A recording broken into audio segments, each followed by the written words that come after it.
Well, my political agenda is much more modest than that. I am just interested in keeping the dialogue going, meeting with groups of people like this, and knowing, because we have the support of institutions like OVI, that we can meet and discuss this.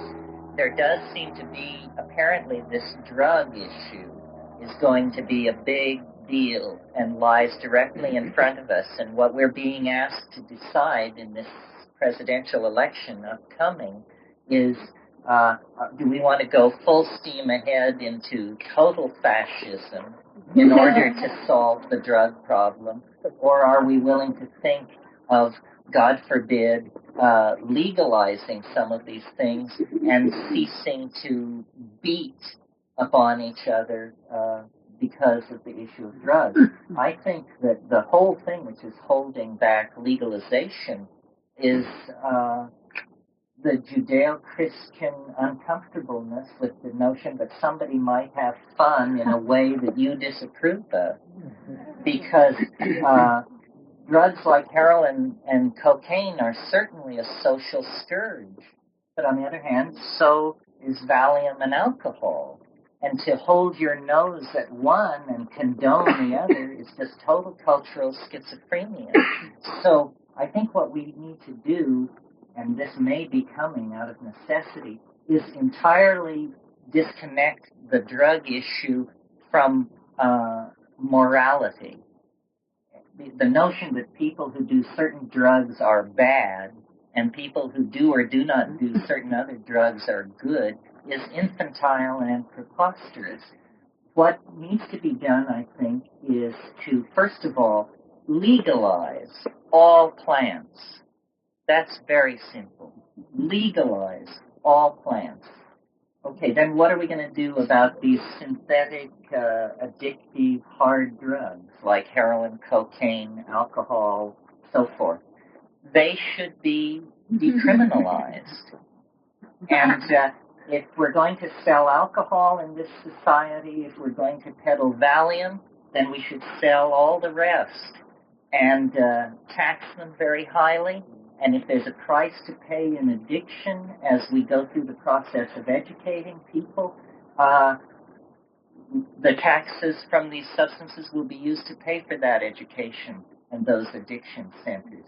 Because the cost in destroyed lives and ruined societies will be far less. Far less. Coca was no problem in South America for centuries. Now the coca trade is just screwing up everything. I cannot go to my favorite areas of the Amazon and botanize because missionaries who grow cocaine have given orders to their Indian slaves to shoot anybody who comes into those areas. This is a totally culturally corrupting force, and it is money, not drugs, money that is corrupting it. And the major problem is, as I said a couple of days ago, the addiction on the part of governments and intelligence agencies to funny money. That's what's going on. The whole Vietnam War was a front for a junk running scheme. A junk running scheme which made a huge amount of money for a lot of creeps, which destroyed the political will of the ghettos to seek social justice in America. That all just fizzled out. They killed Martin Luther King and everybody else, and then flooded the ghetto with junk. The cocaine thing is a direct replay. Ronald Reagan is tiptoeing around whether or not he should be friends with Mikhail Gorbachev, when look who he is friends with.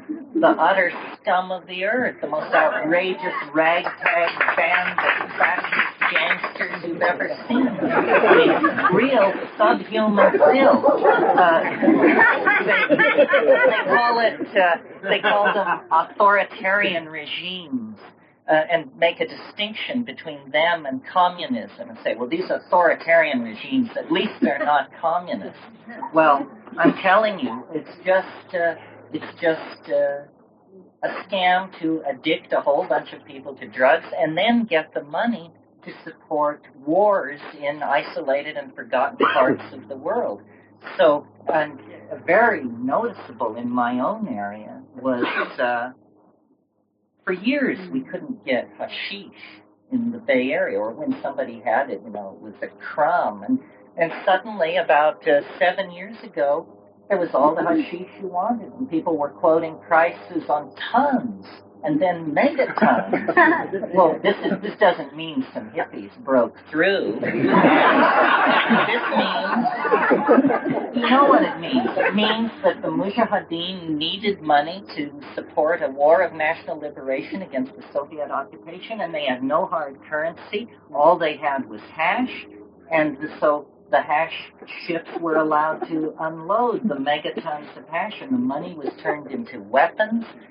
The weapons buyers, the weapons dealers from Israel and South Africa and the United States cashed in and made fortunes. And perhaps it was a just war in Afghanistan. I love hash. I'm not knocking that. But I'm pointing out that that was their way of supporting the Mujahideen, was to just institute this smuggling thing. And this has been done again and again, and they make no distinction between a harmless drug like hashish and truly horrible drugs such as heroin. I mean, heroin is really, I think, a dubious drug. I think I talked to a pretty white, squeaky clean kind of middle-class yuppie crowd, but I've known junkies, lots of junkies, that would stand your hair on end. And here's a drug which turns human beings into cockroaches, literally before your very eyes. And, you don't need that. It's insectoid, programmed, unexamined, machine-like behavior raised to a degree that's just horrifying. So, for us, as a psychedelic community, we're going to have to mind our P's and Q's, because the issue isn't about us. The government isn't trying to get rid of drugs because it doesn't want people jumping out of buildings. It doesn't want people making mega fortunes that it's not getting any tax revenue out of. So psychedelics have never been big money makers. Nobody is getting rich off psychedelic drugs that I know of. I mean, maybe a few people are having modest lives lived in fear that at any moment a man will kick down the front door and drag them away in front of their wife and child. But nobody is getting rich on psychedelic drugs. That's all going on in another domain. So our problem is a more serious problem. It's that the psychedelics are deconditioning agents. This is the real, I don't want to use a dominator metaphor, but the real knife poised at the heart of the establishment is the deconditioning potential of psychedelics. That's what made the 1960s such a tumultuous thing. The CIA didn't care that people were selling acid. They cared that LSD was changing people's minds. And so the reason I keep speaking and keep talking and hope that you all will keep thinking and speaking and talking is because we have to build a community that understands itself, that understands its members, that understands where we stand, because eventually the psychedelics will have to be dealt with, as all these other drug issues will have to be dealt with. So now for us is a period of getting to know each other, recognizing who we are, empowering ourselves, getting our rap straight, knowing where we stand on these various issues that will be thrown at us, and then, speaking and being exemplars. I mean, I wish that the people who are so concerned to ban drugs could see this group of people.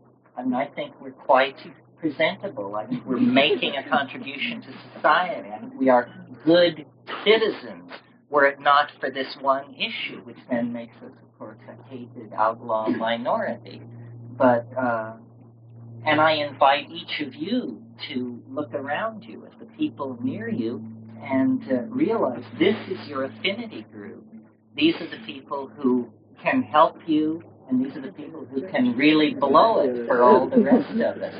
So partnership for us is no abstraction. It's as Ben Franklin said, if we don't hang together, we'll all hang separately.